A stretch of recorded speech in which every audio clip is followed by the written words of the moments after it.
All right, folks. You're live with Lonzo, the Godfather West Coast. It's Tuesday, y'all. It's Tuesday. It's about to go down. Like I say every week, y'all, from the West Coast to the East Coast and everything between, folks. From Eve After Dark to concerts in the park. You're live with the Godfather West Coast Hip Hop. I got my man Dusty Vision sitting over in the corner, y'all, in the dugout, on the bench, waiting to come in. Put him in, coach. Put him in. I'm about to bring him in, folks. Here we go, y'all. Here we go. Here we go. Here we go. I'm ready, Coach. I'm ready. Let's do this. Good to see you, man. How you doing? There we go, folks. You're live with Lonzo and the Dusty one. Hey, what's up, Dusty? Oh man, I'm doing good, man. How about yourself? Man, you know what? I'm in one of them. I mean, as you are, I'm a Gemini, and I was thinking about what you said earlier. We were off the air, how you were rearranging your studio, right? Mm-hmm. So you get in handyman mode sometime, right? Oh yeah. I'm in handyman mode right now, man. I'm painting and about to lay a floor in my house and some other stuff. I got a couple of days to do some stuff, and my one of my sons moved out, so I got a whole new room. I'm finna convert to another man cave in my house, and so me and my other son has been painting all day, and I've been running back and forth to Home Depot. I got about almost 4 miles on my pedometer just going back and forth to Home Depot and Lowe's. But yeah, that handyman thing. Sometimes you got to do that just to keep your skills sharp. Man, dude, I'm telling you, I gotta tell myself to turn my brain off sometime, man. Like I'll be 40. You texted me at 5 a.m. the other day. I was up just thinking about shit. Yeah, I do it all the time, man. I fall asleep like after I do the show. Sometimes I'll go and just knock out for a minute, man. About 7:30, I'm out till about 9. I'm up trying to figure out something to do. Okay, but anyway, man, what we got today, Doc? Man, always stuff to talk about, man. A lot of BS, a lot of crazy stuff. Let's jump right into it, man. Viral moments this week, something I've never seen myself, but a rapper by the name of Gunu had an unusual funeral a few days ago. His body was propped up, and his family and friends in a nightclub. His body was propped up in a nightclub whilst his family and friends danced and celebrated with him. Talk to me, Lonzo. You know what? I saw that, man. Unknown sent me that. Thank you, Unknown. He sent me that video, man. And, you know, here's the crazy part, man. As a club owner, as a person that's been doing this for quite some time, I've seen people celebrate death or deal with death in different ways. A lot of times people rent my club for a repast, and it turned into a party, full-blown party, okay? Electric slide, chicken, the whole 9 yards. The bar ain't open. I was saying, man, you got to open the bar up. Bar open up, bar make money. And I'm sitting there going, damn, I thought we was having a funeral repast. Repast turned into a party. Now it just goes straight to the party, okay? Because sometimes people used to try and just have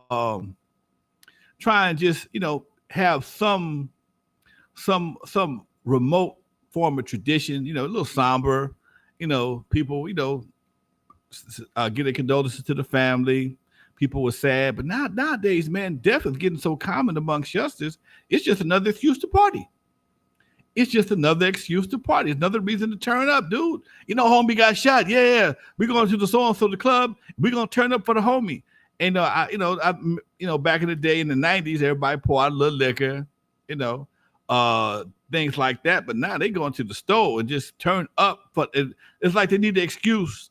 They use it as an excuse to get turned up on a whole nother level, man. And I saw homeboy sitting up there. I saw the video, and he's sitting up there dead in the summer gun, embalmed the whole 9 yards. But I've been seeing that more and more lately, especially in certain lifestyles, certain cultures, certain subcultures of our lifestyle. Bikers. I've seen bikers put guys on their motorcycles on their handles and shit. Pimps being have a casket made like they ride and stuff. You know what I'm saying? So people tend to show their mourning. It ain't more. It can't be mourning. I guess they want to go out in the Instagram moment, man, the best way they possibly can. But this is what we have to. This is what we got to look forward to, as brothers like myself and you and your generation move on.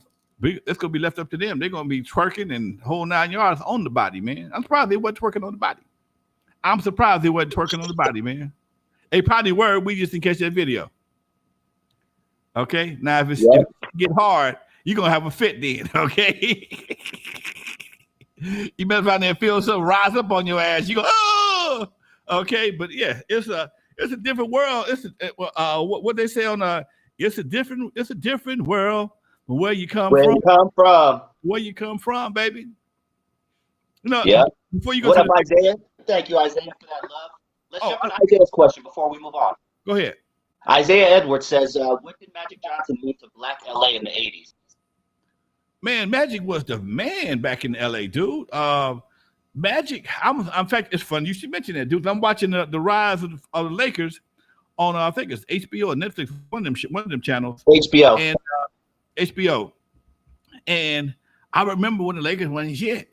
Okay, Lakers, they came from Michigan, I think it was, Minnesota. Minneapolis, okay. And it wasn't shit. They just was the Lakers. You know, they're just another basketball team.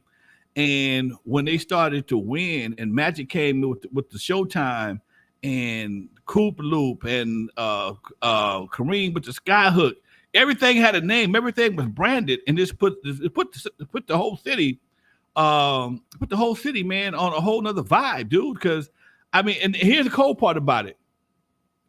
In Magic came here in like the 80, early 81, 82, or something like that. 81. Yep.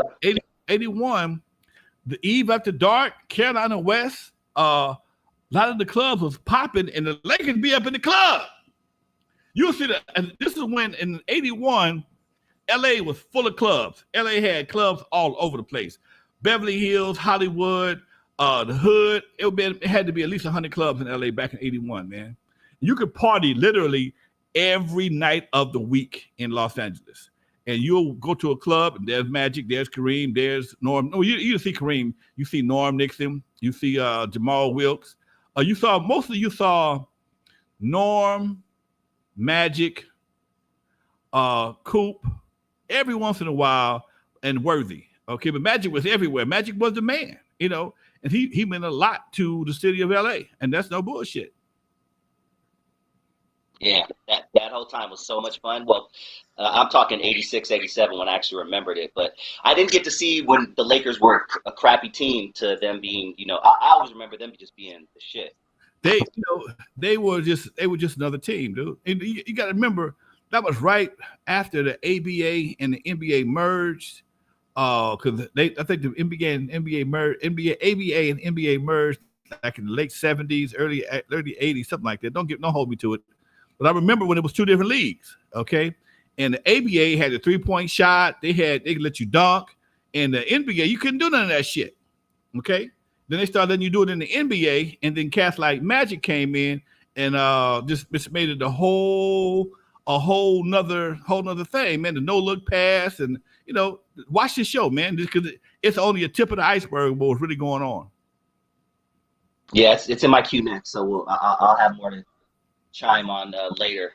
But yeah, thank you everybody for tuning in. Shout out to Marlon. Hit that like button. Shout out to Tony Snow, Sedborn, iMac Music. Thank you guys so much. Let's move on. Actually, no, before we move on, Lonzo, speaking of clubs, and you mentioned in 1981 there were a lot of clubs in LA.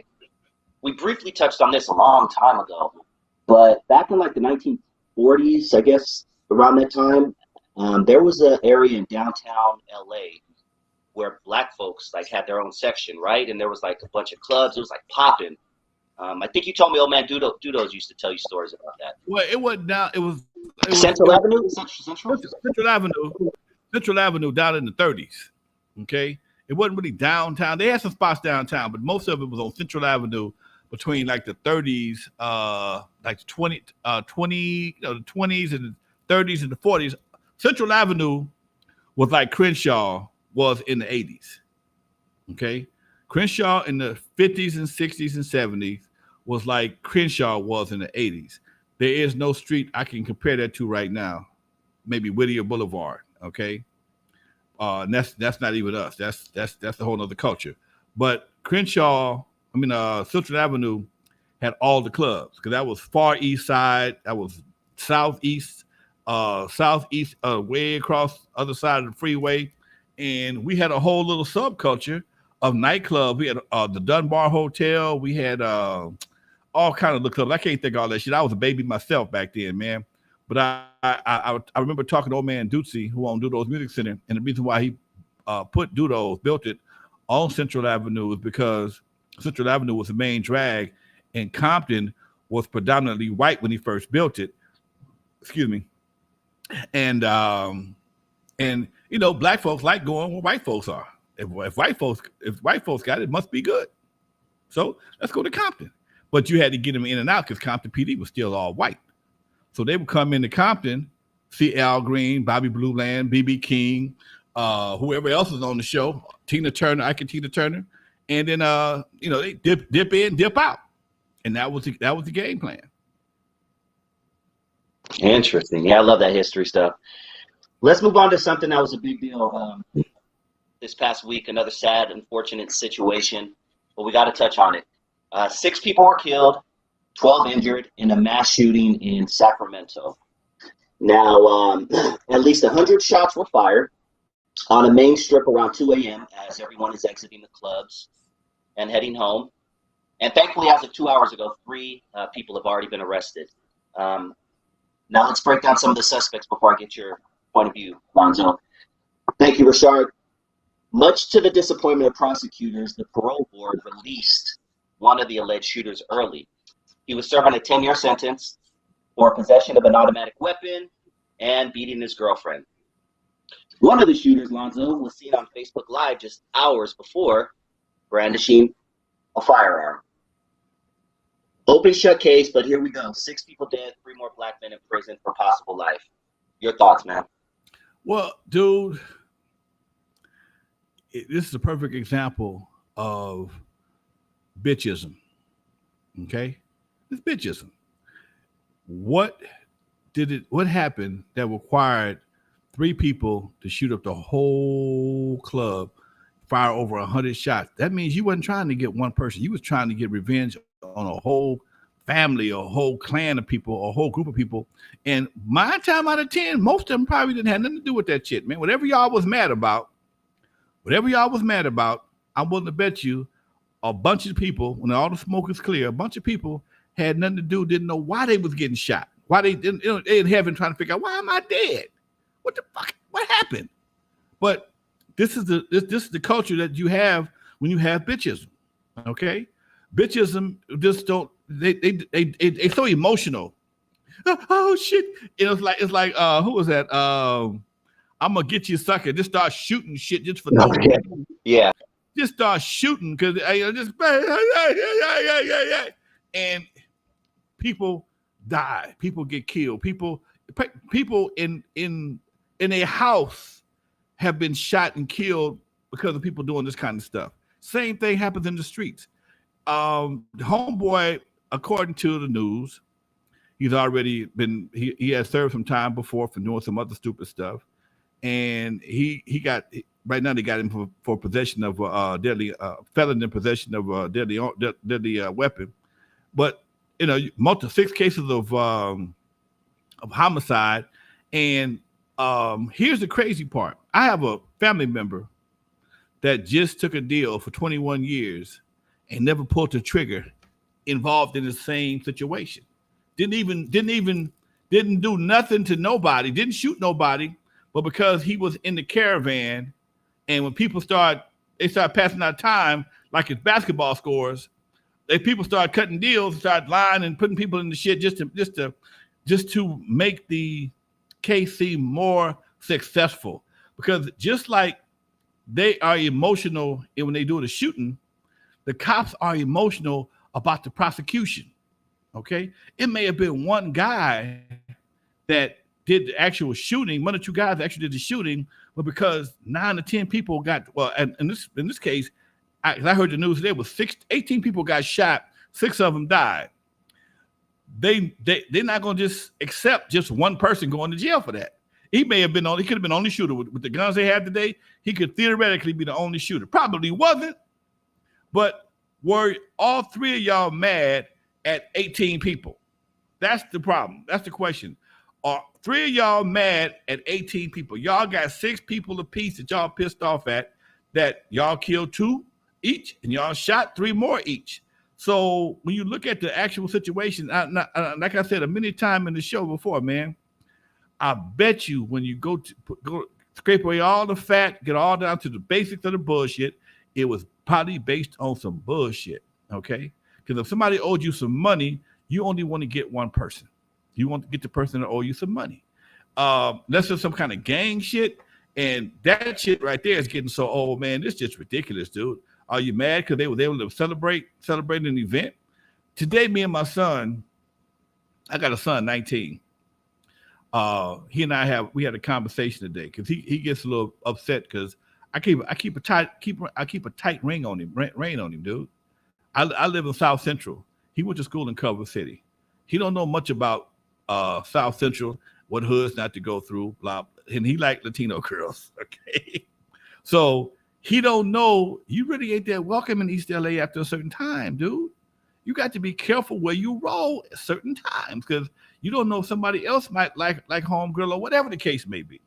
And he said he feel like he's in prison sometime. I say, dude, I'd rather you feel like you in prison at home than me sitting up here having to bury your ass because you don't understand what I'm trying to help you get through. I've been to court. I've been on the other side as a defendant for somebody's child getting killed at one of my clubs. I've been there. I felt that pain. Nigga, I was crying for them. They suing me, and I'm crying for them. If I could have wrote them a check to bring the son back, they could have it. I'd have gave it all to them, but I couldn't, and it wasn't going to work. It don't work like that.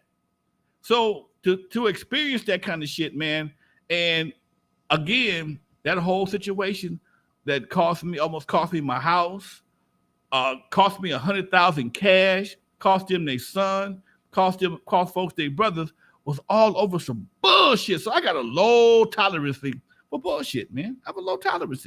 And I tell them the same thing. Dude, you ain't never, the dude that died got killed on the day you was born, man. That fucks with me, dude. The day my son was born, this kid got killed in my parking lot. That haunts the shit out of me, man. I'm sorry, dude. That haunts the shit out of me. Okay? That haunts the shit out of me. The day he was born, dude, I don't know. I hope that ain't no omen. I'm praying to God it ain't no omen. But I had to explain to him that's a problem I have to deal with. And every time he leave here, I gotta let him go out. I can't lock him in the house. But I thank God when he get back. Simple as that, dude. That's real shit, dude. That's just some real shit. That's some real modern day daddy shit that if you live in the hood. If you got a parent that care about you, they all feel the same way. Trust me. 100%. I mean, I check my phone throughout the night. When I wake up in the middle of the night to use the restroom or something, I'll check it just to make sure my son didn't text me or call me or something like that. It's one of those things that you don't understand if you don't have a child. I usually don't go to sleep till he hit the house. I'll check on him. And, dude, I know I sound like an old fuddy-duddy man, but that's just, I can't really sleep because I can't wake up to that phone call, man. I feel you, man. I feel you. Are you familiar with, they're called switches, and it's an illegal device that they're putting on handguns to turn it from a regular handgun into an automatic weapon with the pull of a trigger? Yes, sir. That's changing the game, dude. Chicago has seen a big uptick in finding these things on these guns, man. Yeah, Doc, those devices have been around for quite some time. They were primarily used on AR-15. They could turn an AR-15 into an automatic weapon in like $30 in 20 minutes, and I guess the switches now, they do a 9mm pistols now. Exactly. And they have these big ass drums that have like 40, 50, 60 shots, dude. 50. Yes. It's 50 rounds. I was watching YouTube and a dude went through two 50 round barrels in like a minute. Okay. And this is the kind of shit you make, and people, and these youngsters think it's some kind of badge of honor to fire that off into a crowd of people, man. Do you realize you're going to go to penitentiary for the rest of your life? You done. You're done. You're done. Okay? Done. Like I said, when you're the trigger man, dude, you done. I mean, just to know that somebody I know had to cop for 21 years and hopefully getting 10. Had to cop to 21 just to hope to get 10 because he was in the vicinity and knew the cast that did what they did, but he didn't tell nobody. Okay, he didn't tell nobody. So it took him a while to catch up with the shooters because as much as they think they watch TV and they think they're gonna get away with shit, they don't get away with shit. It may take them a while, especially when you got 12 people shot, 9 black people. Oh, they coming. They're gonna find them. Facts. 12 black people got shot. Somebody going to penitentiary. Even if it takes 6 months, a year, 2 years, they will find every single person involved in this. And that's what I say. The emotions fly on both sides because now the cops are pissed because 12 people got shot. 3 of them are dead. A few of them are maimed for life in wheelchairs or just twisted and messed up because somebody decided. Oh yeah, I forgot to tell you, it was the wrong goddamn party. What? It was the wrong party. I didn't know that. They shot the wrong. Wow. This is my people shot. They shot the wrong. They shot the wrong people. Okay. All they know was they saw a party going on. That's why I told my son, "No, man, you can't go to no parties. No, dude. That party that the guys that got killed in Inglewood. Right. Them was my family's my niece's family. So I didn't know them. They my cousin, my niece's cousins on their mama's side. They're not blood relatives, but we related by blood by marriage or connections or whatever the case may be. But somebody walked in there. I don't know if they ever caught them guys yet. Ain't nobody said if they caught them yet or not. All I know is 3 people are dead. A birthday girl and 2 other guys is dead. Okay, somebody walked in at a birthday party and said, "Hey, let's do some shooting. Fuck them candles. Okay, let's shoot people." Walked in, dropped 50, 60 shots and left. And nobody don't know nothing. Because the hoods, hey, they snitch, they don't snitch. Yeah, the cold part, we had your cousin, we had your relative on here, and she was going to go to the party, but one of her friends that actually got shot said, "John, this is the party for you." He got shot and he died, told her don't go. So when you tell somebody else don't go, why would you go? What kind of party is it that you don't feel? And I understand there's all kind of parties, okay? Is sometimes fellas go to parties they don't want their girls at, or they want no females they like at, because they don't want nobody to mess with them. Because some parties get wild, okay? You ain't that kind of female. I don't want to have to whoop nobody's ass behind you or shoot nobody behind you. So I don't want you to come. But it was a birthday party, and according to how everybody looks like regular folks. Homeboy he was affiliated, but he wasn't active. But sometimes being affiliated is enough to get you some lead poisoning, and that's what happened, man. They saw they saw the right colors at the wrong time. Sad, dude. I'm gonna step away for about 45 seconds, but question from the chat room, Lonzo, and I did see something that you added to YouTube, so this should be an easy question. Important message from the UK. He says, "When you gonna make those new Wrecking Crew shirts available? The ones with the huge crew cut logo on them." They are available right now, folks. They are available right now. I'm gonna put my email address in the chat room. I got about 3. I got 3 or 4. I had 3 shirts I've just completed. Email address is in the chat room. UK, it's gonna be a little bit expensive on the shipping, but I'll make sure you get it. All you gotta do is email me what size you want. You cash app the money, and we'll make it happen, folks. That's as simple as that. They're available right now. I got all sizes, and people loving them. I got a new one also with the actual picture of the Wrecking Crew for my first album on there. I don't even have a picture of my. I just made a new poster, man. I just made a new poster to commemorate the Eve After Dark being in the Super Bowl, and damn, I forgot to. I was so busy today. I didn't bring it, but I will bring it next week for sure. I'll post it somewhere where you guys can see it. And I got Yella client, me Yella and Clientele been doing a lot of book signings to get collectively. So the 3 of us always sign. You buy a book for one of us, the other 2 automatically sign it.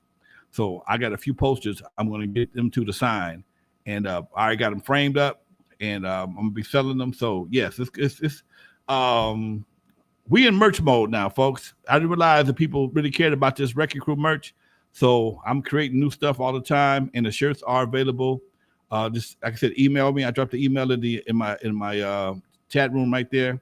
Email me, and we'll work it out. I'll get it to you. Yeah. The Insight wants to know, did you ever go to the Forum Club back in the day? I went to the Forum Club one time, man. It was like walking into Zenobia's from Uptown Saturday night, dude. It was like walking into Zenobia's, dude, because everybody was there.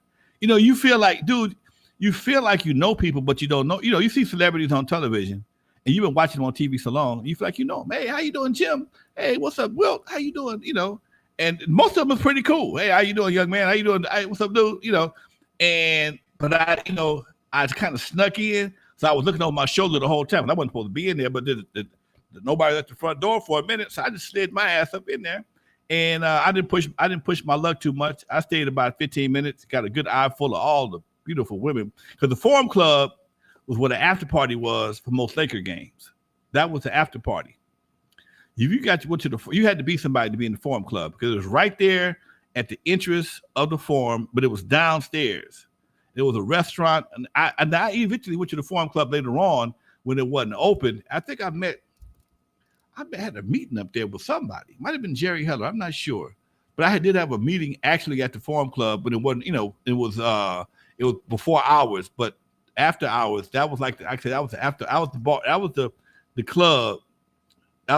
Jerry Buss admired Hugh Hefner, so that was his way of having his little Playboy thing.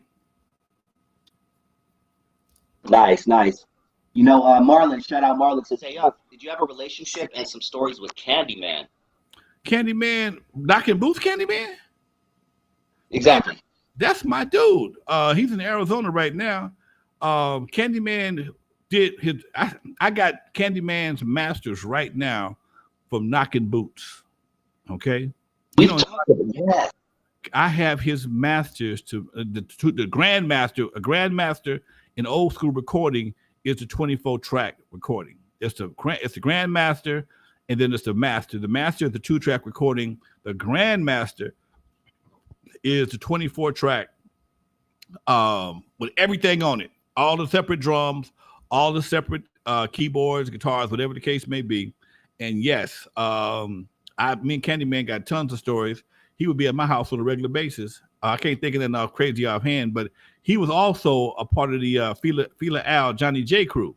Fila Fresh. No. Fila Al. No? Fila Fresh. Okay. That was DOC and Dr. Rock. My bad. Fila Al's a buddy of mine. He lives in Lawndale now. He and Johnny J, Fila Al, Johnny J, and Candyman all went to I know. No, hold on, before I lie. Johnny J and Candyman went to Washington. I'm not sure if Fila Al went to Washington. I think he did, but I wasn't sure. But at some point in time, after they got out of high school, they all was a little clique.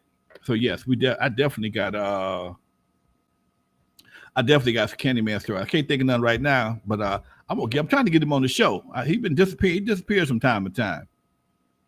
That would be so dope, dude.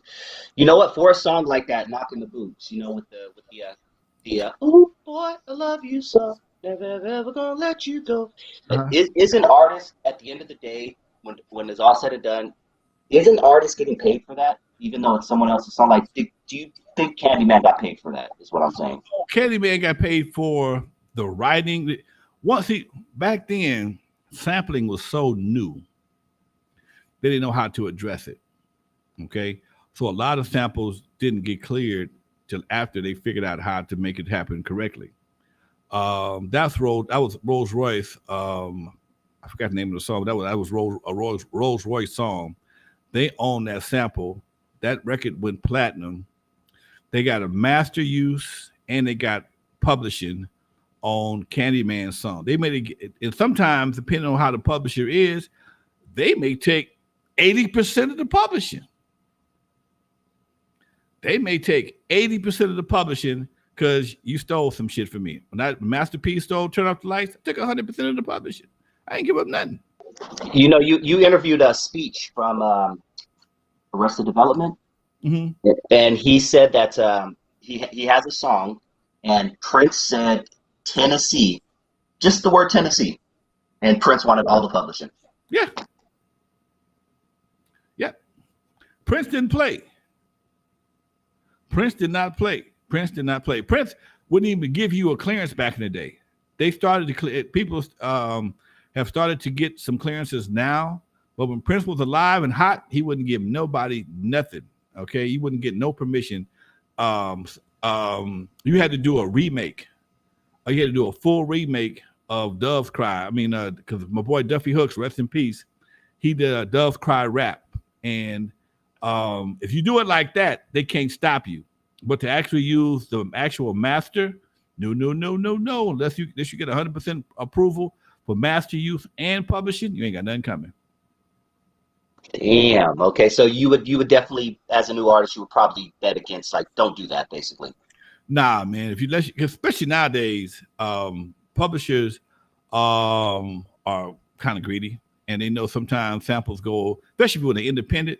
Well, they're gonna get you either way it go, because if you were an independent, they don't know your bookkeeping skills. So they want as much money as they can up front. And if you were a major, they figure you got the money anyway, so give it to me. So, that's why Dre don't do a lot of sampling no more, because they know Dre stuff is gonna go, I don't know, platinum out the box. So they want hundreds of thousands just for him to do a sample. And that's messed with your budget. Not that you would have a budget, huh? That's it. Interesting. Man. Warren says, I've asked this some years ago, but I got to know, Lonzo, just how much 80s Wrecking Crew video footage do you have? Not a whole lot, man. Not a whole lot. I probably got about a good hour or so. I got the stuff from Doodles. I got a couple of shows that we did. I got some real grainy shit pre-event that we did. It's not a whole lot. It's not a whole lot, dude, because we didn't have cameras back then. We wouldn't walk around with cameras in our pockets back then. To get a video camera was $2,500. Only guy who had a video camera, and he didn't get his till after we blew up. That was Matthew McDaniels. He is the king of all video. He got video footage on everybody except Wrecking Crew. He told me that himself. He was an intern at K-Day, and every time somebody came through K-Day, he interviewed them. Queen Latifah, Public Enemy. He got video footage on everybody except World Class Wrecking Crew. Only person you can get that from is me. Damn. Uncle G has a good question. He says, why do you think no one's done a movie about the peace treaty yet? Because they don't want the peace treaty to come into effect, dude. I was a big part of the peace treaty. I know every time something happened, nigga, you was a part of everything. My partner said, Lonzo, you was there when they nailed Jesus on the cross. No, I wasn't there, but I know where he got the nails from. But me and my partner Angelo, my boy Angelo, we still tight to this day. We were a big part of the peace treaty. We worked with Maxine Waters. In fact, my nonprofit, the Lyrical Revolution, was founded in that whole peace treaty situation, thanks to Maxine Waters. The peace treaty, man, was something that I'm gonna say this. That's probably why my number is so low. I'm gonna tell y'all the truth. It's for my numbers. So they didn't want the peace treaty. Peace treaty costs too much money, man. Peace treaty costs too much money. Do you know how much money it costs people is generated from one murder?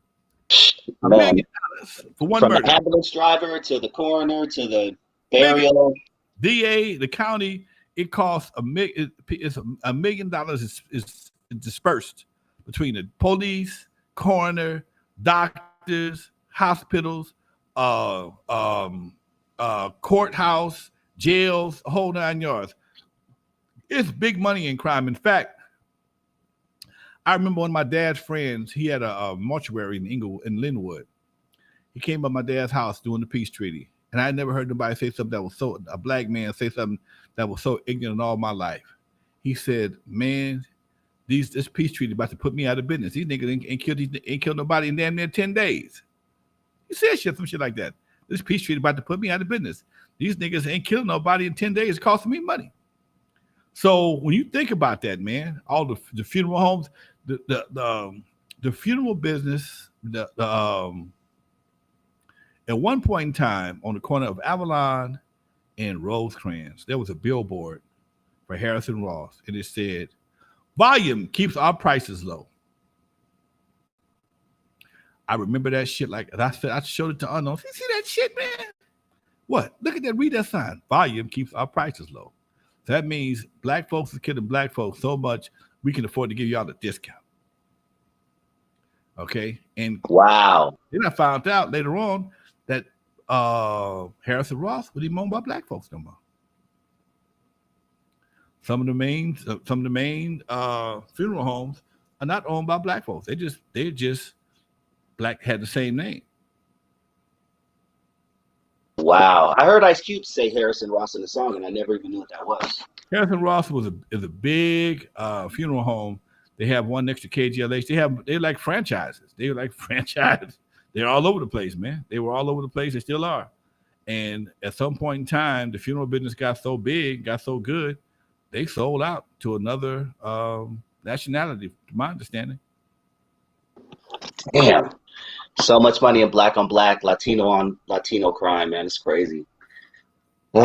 Someone asked Lonzo, how big was Arsenio Hall? What do you remember about Arsenio before he became Arsenio? Arsenio used to be at the Comedy Acts Theater. He used to be at Comedy Store in Hollywood. The most non-funniest brother you want to meet in your life on stage. When it came to stand up, he made me smile. Me either. I didn't get it. He never made me smile. Okay? I didn't get it. He just, dude. I was telling my son today, we was talking about that. He's asking what it was like being back in the 80s and 90s. Man, back in the 80s, me and Unknown would go to the Comedy Act Theater. Comedy Store on Sunset in Hollywood, the one owned by Pauly Shore's mom, and talk to Richard Pryor like I'm talking to you right now. He'd be in the corner kicking it. Hey, what's up, Richard? How you doing, man? High on the motherfucker. Okay. You saw a broke late Jay Leno. You saw a broke David Letterman. You saw Robin Williams, Eddie Murphy, Keenan Ivory, because Damon wasn't even around yet. All the comedians that are old and rich right now were at the Comedy Store back in the Comedy Store back in the 80s, kicking it, and that was just one of the spots, man. That everybody would go to. Arsenio would be there, and he would, he'd do his thing, and everybody would sit there and look at it. And when he got the show, I'm like, why would they give him a show, not give nobody else a show? But he was a much better host. Everybody don't translate from comedy. That's a hell of a transition to go from to be a stand-up comedian to an actor to a host. Everybody don't have all them skills. Okay. I think Cedric Entertainer is a great stand-up. That he don't do nothing for me in a movie or in a television. I don't care for him. Okay. Arsenio Hall, good host, great host, stand up and acting. Yeah, he do all right as long as he with Eddie. You ain't seen him no place else. Where else you seen him if Eddie wasn't in the movie? Facts. If Eddie wasn't in the movie, Arsenio wasn't in the movie. Okay. Not that I can recall. Help me if I'm wrong. Help me understand. Keenan Ivory Wayans kills on stage and on screen. Damon, same thing, kills funny both. Jamie Foxx on TV is funny as hell. In person, yeah, he all right. When he was Eric, what's his real name? Eric something. He'd be at the Comedy Act Theater in the Mert Park, and he was all right, but he wasn't all that great. Marlon Wayans, the good looking one, not the goofy one, ain't never been funny in nothing, brother. I was concerned. Okay. Yeah. The fact is the only reason why he was funny because his younger brother was the goofy one. Okay. Sean played Goofy real well, and Marlon played goofy off of him. Okay, but Eric Bishop, thank you, Isaiah. Yeah, that's Jamie Foxx by name, Eric Bishop, and some people just don't translate back and forth. I always wondered why Arsenio got the nod because I saw a lot of. I never saw it at that time. I just saw Arsenio as Arsenio, but in hindsight, I studied some of his old stuff. I'm like, he was not funny. I'm looking at it like, this guy got the late night gig. I'm like, I wonder who auditioned for that. I think it's because he was a safe Negro, too. I put that in quotes. He might have been safe, okay, till he had Farrakhan. Like Sinbad, Sinbad is funny in person. He's funny on in the movies. He's also funny. He's a good host, but it never kept him on TV no time. Tell us that story again about was it Sinbad and Robin Harris going at each other? Man, Comedy Act Theater must have been about 90, 91. Robin Harris was at his all-time high, and Sinbad was on fire too. We at the Comedy Act Theater in Leimert Park, and Robin Harris said something to Sinbad. Sinbad said something back. And dude, somehow or another, Sinbad got a cordless mic, and these two fools was going back and forth so hard, a whole place, people start running outside because they couldn't get air because it was so much laughter going on, you couldn't breathe. People were the waitress said you could have robbed the joint, dude. You could have robbed the whole place because couldn't nobody breathe. Everybody was hunched over at their tables, trying to get air. Running out the building, it was just crazy, man. It was just crazy.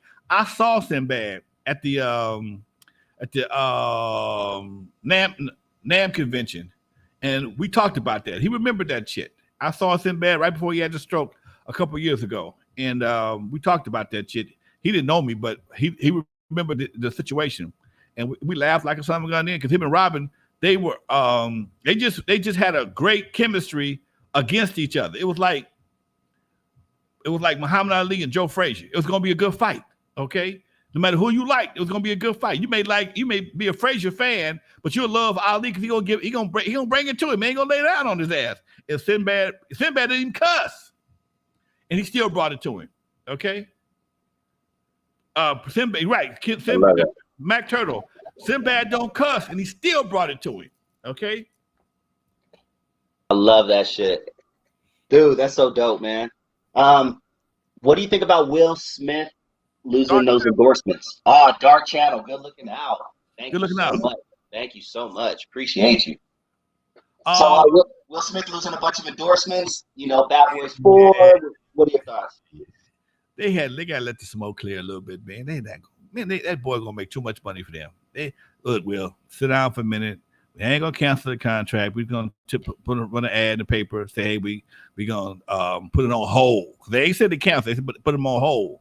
Let some of the smoke clear. We get back to you in 90 days or so. Here go deposit on your shit. We still love you. Tell Jay that we said hello. That kind of shit. They're gonna let eventually this shit will go to the wayside. It's gonna just subside, and they're gonna go back and get their money. Okay, they're gonna get their money. He probably already had contracts signed already. He just can't start production because, you got all this shit hanging over your head, Will. Go on vacation. You and Jada and the kids go on vacation for a little while. Come back in June, July. We'll just postpone the production date.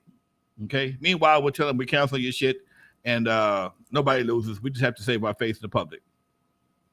Yeah.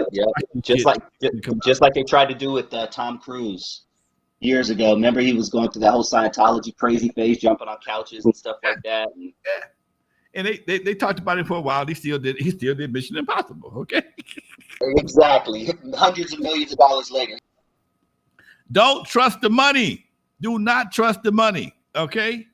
Well, no. Trust the money. Trust the money to do what it's going to do. Trust the money to get his money. Trust the money to get his money. Okay. They ain't gonna stop. They slapping Chris Rock ain't gonna cost. Ain't no corporation gonna let a slap of Chris Rock's head. Cost him hundreds of millions. The boy worth too much money. And unfortunately, it's just some people when they get to a certain point, they make so many other people money that they'll find a way to get him out of trouble if he does them. Okay, Ask Donald Trump. Ask Trump. Trump, man, what he does, he got people going to get his ass out. Don't give a damn what he do. Okay? Okay? That's a hell of a position to be in. Yeah, man. Skateland USA, Compton, Cali in the house. What up, Craig? What's up, Craig? Can we get a good story from Craig while we're here, or maybe from Lonzo about Craig, or Craig maybe Lonzo give Craig a call. I'm just throwing that out there. Oh shit! Hold on, let me see. Is my Bluetooth working? Those Skateland stories are awesome, dog. If anybody has never heard it, type in Lonzo Williams Skateland, and there's a few hours of a conversation that they've had to where they were talking about the crazy good old stories of Skateland. Man, those must have been some good times, dude. Let me see if I can get Craig on the phone. Do your thing. Well, I'll entertain the crowd. Marlon Cozy, damn it, I didn't know Sinbad had a stroke. Yeah, me either, actually. That was oh man, that's horrible. Shout out Uriel, Heaven's Guardian. Shit, man. Dark Channel once again, Mac Turtle. Good looking out. Dark Channel, thank you so much once again for that 1999. All love. Shout out to Warren. Warren says, unknown DJ needs to resurrect Techno Hop and do more crazy electro and do Techno Hop shirts. Waited over 34 years. Hold on there. I gotta find this Bluetooth device right quick. I forgot. I reset my phone last night. Do your thing, man. All right. Yeah, if you can hang on, Craig, we'd love to talk with you for a few minutes. I gotta reset it right quick. I know it's not blue yet. That's why they working. Yeah, the 70s just seemed like such a fun time, man. Like when I was born, like 78, 79, it just seemed like it was so awesome to be like a person in their 20s at that time. Man, before coke got all fucked up and what now? Before cocaine got all fucked up and cut up and all that. Yeah, that was a good time, man. Don't ask me how I know. Don't ask me how I know, because I can't tell you on air. But trust me, this is not for it's not for the children. He said he got the call. Craig said he got the call. Okay, I gotta set my Bluetooth up right quick over here on my device. Cool. Give us a little minute, Craig, if you don't mind. Appreciate your contribution to hip hop history. I guess that's the best way to say it, right? Sir. And Skateland, it was portrayed in Straight Outta Compton, correct? Just for said Skateland USA. Yep. That's crazy. Yeah. Hold on. I gotta put him on the phone, speakerphone. Yo, Craig. Yes, sir. Can y'all hear him over there? Yeah. I'm trying to tie you into the. I got a new Bluetooth device. It's not tied to my phone like it's supposed to be just yet. Yeah, just put it up to the speaker. Put it up to the speaker. We should be good. Okay, go ahead. All right. Yo. Craig? Yes, sir. All right, there you go, Doc. How you feeling today, man? Yeah, I'm good. Dusty, how are you doing? He said he got to talk to me. Doing good, my man. Yeah, I got a new device on my damn on my computer here. I had it hooked up, but we had to reset my phone. I didn't hook up with Bluetooth because I wasn't expecting to make a phone call today. But I'm glad you always answer the phone, though, man. That's one thing I like about you, Craig. No matter where you are, you always answer the phone, man. That's a good thing. Hey, we're family, man. What can I say? That's a good thing. I appreciate it. He was once called the craziest white man in Compton, and he earned every damn bit of it. Okay. That's right. Had to be crazy. Had to be crazy. Man, didn't you say you was selling a bunch of stuff, or you sold a bunch of stuff? No. You remember a couple of years ago, I had a guy approach me. Sam Sweet did that article in the Midnight Menu or whatever it's called. Remember Sam Sweet? Right. He did that Midnight Menu, and somebody picked it up from in the New York Times and read the article, and my son, who was mentioned in the article at Clemson, got a call from this collector.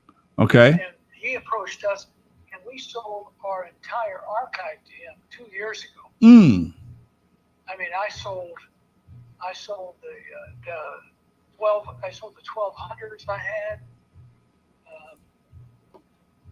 78 or 68 posters. Wow. Collected. I mean, it was a huge archive, and it was good money. I ain't mad. At the time. Well, he's spinning it now. He's flipping it over. Okay. So he has contacted Sotheby's, and he's doing. But his is a private auction. Okay. I'm having difficulty getting the information on it, and the reason I'm having difficulty is because I told Cassandra at Sotheby's that I wasn't interested in buying anything. And once I said that, he sent me shit, Wow. But, yeah, so that's okay, because I had told her, based upon a conversation I had with you, Right. that I still have me and Pop's that jacket, and I never sold them. And if they're selling the archive of Skateland, I'd like to add it to it. And that's when I found out it was private. Ah. And I really wasn't able to get much contact about the jackets. Okay. I think the best time to sell them is when somebody's selling everything else. Right. So if you want to buy it, Dusty, call me now. I'll look at it. Okay. Get your wallet out. So what now? What you say? Get your wallet out. Hello? Yeah, that's what. I ain't mad at you, Doc. Hey, anybody come talking to me got to have their wallet out. I ain't want to talk about it. Nothing. I ain't in no conversation no more. I'm too old. I'm too old. It's been a good ride. Now it's time to cash in. Can I ask Craig a quick question? Go ahead. Hey, Craig, who were some of the artists that performed at Skateland? He said, who were some of the artists who performed at Skateland? Can you hear me, Doc? Craig? My phone been tripping, dude. He might have. Yeah, his phone's going in and out. Craig, I'm going to hang up. I'm going to call you back in a minute. I can answer some of that for you, Doc. I know Grandma Go for it. 5 performed there. I brought Salt and Pepper there. I brought Salt and Pepper, Real Roxanne, and Eric B. and Rakim performed there. Who else? Lisa performed there. We used to fight over. They didn't perform. They would always come through. Midnight Star and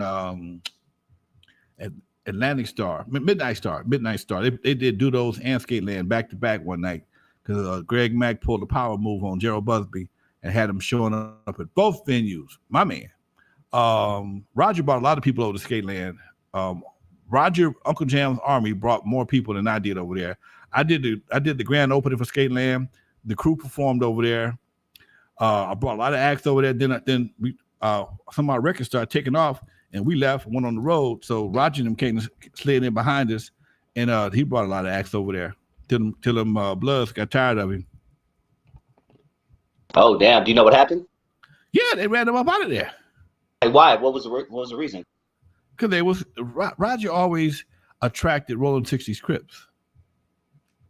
Uncle Jam's Army had a big following of Rolling 60s Crips, and that and Skateland wasn't gonna work. That ain't gonna never work. Gotcha. That was the problem. That was the problem. That's a big problem. Yeah. Damn. So what's the process like getting a Salt and Pepper or a Real Roxanne, Shantae, East Coast artist? How nowadays you email somebody, are they available? You DM them, but what was the whole process back in the 80s of getting spotted out? Man, you called Carol Lewis over at Narby Walters, or you call the label and they will refer you to somebody. And one of my guys knew somebody in New York, had a direct line on the Real Roxanne. We got her direct. And then Salt and Pepper came through, Salt and Pepper, Herbie Lovebug, they all came through another connect. I never went to a label that I can recall. I mean, an agent. But all of them were pretty much represented by the same person. It was Carol Lewis. If you ever listen to Eric B. and Rakim, they say Carol Lewis in the song. Carol Lewis. Who's our label? Rush. Okay, something like that. Rush Management, something like that. But yeah, all all that was very relevant back in the day. It was a cycle. It was a circle. So everybody pretty much had the same people. I'm sorry about that, Craig. My phone has been tripping. I got a brand new phone, and I have to. Sometimes I got to reset it, and my Bluetooth ain't hooked up properly, and it's kind of in some. I've been dropping calls. I see what it is. It's a damn 5G. I got to go back to 2G and keep this bitch on 2G where I got better connection. I'm looking at it right now. My phone's on 5G. I ain't never used 5G yet. So anyway, I got a 5G phone, but it ain't working. Anyway, we got some more questions. Go do your thing. Yeah. King D says a great interview with E. White. Dusty, that's my homeboy in Long Beach. Much props. Thank you. Dusty Vision TV on YouTube for anybody out there. Let's see what else. People are saying K-Day, KJLH. How important was the relationship between radio and getting clubs packed? Because I was listening to one of your old interviews, and you were talking about how you had like 10-second slots, and all you would say was Eve After Dark on El Segundo or whatever it is, and boom, it was like a done deal. It depended on who you had coming. Okay, if you had somebody like Cameo coming in '82, that's all you needed. Let the word seep out. Okay. Run DMC, we had to do a little work for Curtis Blow. We didn't have to work with hard for Curtis Blow. Curtis Blow already had a reputation. All we did was put our flyers out, and people was lined up to come see him. Run DMC, they weren't that popular yet. We had to put a little work in for Run DMC. I think I might have lost money on Run DMC if I ain't mistaken. But it just a matter of Eve After Dark was a staple on K-Day. We had commercials. Let me see. We would take we would use the Cal Worthington melody. That's Eve After Dark. Harbor Freeway, El Segundo, off ramp. That's Eve After Dark. Avalon, El Segundo, upstairs. That was our shit. Okay, that was our shit. And we would go to the studio and cut. We was cutting commercials like that for anybody. Nobody was doing it like we was doing it. Okay, because Unknown worked at Radio Scope. Lee Bailey had an 8-track studio in his basement. I would be studio time to cut the commercials, and that's how we did it. That's so cool. That's what made me buy my own studio. Craig says, Craig Schweisinger says, Dusty, my fave was Eric B. and Rakim by far. An iconic performance, biggest crowd ever at Skateland USA Compton. Damn, I can't take credit. That was Roger and Uncle Jam's Army. That wasn't me. I give his credit when credit is due. I will not discredit myself by trying to take credit for something I didn't do. That was Roger and Uncle Jam's Army. And the way you got And the way you got the commercials, from what I understand, or the connection to K-Day, was because Uncle Jam's Army thought he was too big to use radio. He was like, "Oh, I don't need radio, dog." So you kind of came in that way. Is that the best way to say it? I at Eve After Dark, we was always on the radio. We started off at KA's. What's his name? Willie. Damn it. He's a football player. He had a radio station over in Watts.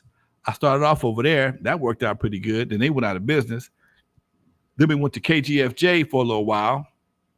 That was cool, but that wasn't quite as good. Then KGFJ came on playing hip hop. K-Day came on playing hip hop, and we just had to roll with that. That became the format. You talking about Willie Davis? Willie Davis had a beer distribution plant over in Watts. But he also had a radio station, and the radio station got bought out, and I think they closed down the beer distribution plant, and we moved from KA's to KGFJ, and we also bought spots on Cute 102 and shit like that.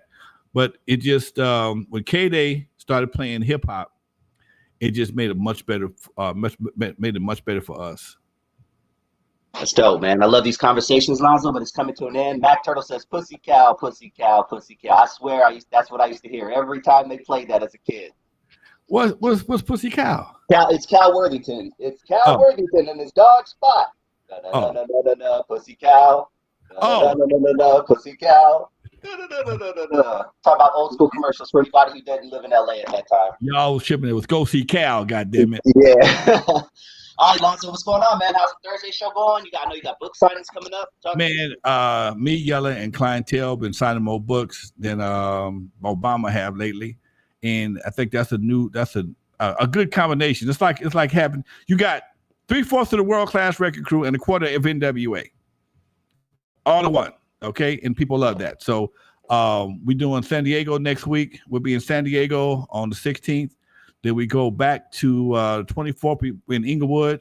Then on the 1st, we in Lancaster, and then we go to Arizona after that. So we got a lightweight book tour going, folks. So in fact, I was telling Yelling Clientele we might want to do an online book signing on one of these days on the show. Anybody that wants to get an autographed copy of the book might just do that, folks. In the meantime, Dusty, thank you, Russell. I see you. I see everybody in the chat room. Thank you for all the donations, all the he said, Dusty, Craig said, you showing your age. You better do like Lonzo. Get you that Just for Men. Come on, man. I got a case of that shit. I give you a couple of tubes. In the meantime, folks, Dusty, we out of here, man. Thanks again, Craig. Thank you for chiming in. Sorry about the internet situation, but I'm going to get it straight out. Don't worry about it. In the meantime, folks, this is Lonzo, the Godfather of West Coast Hip Hop. Thank y'all for watching. I appreciate y'all. I appreciate everybody who dropped something in the chat. I appreciate everybody that came through and asked a question. I love that. Thank you very much. Me and Dr. Dre will be here too on Thursday with the Legendary Connects, folks. Check us out Thursday at 6:00, same time. Me and Dr. Dre from Yo MTV Raps and my girl Bernadette. We'll be right here, folks. In the meantime, we are out of here, y'all. Peace.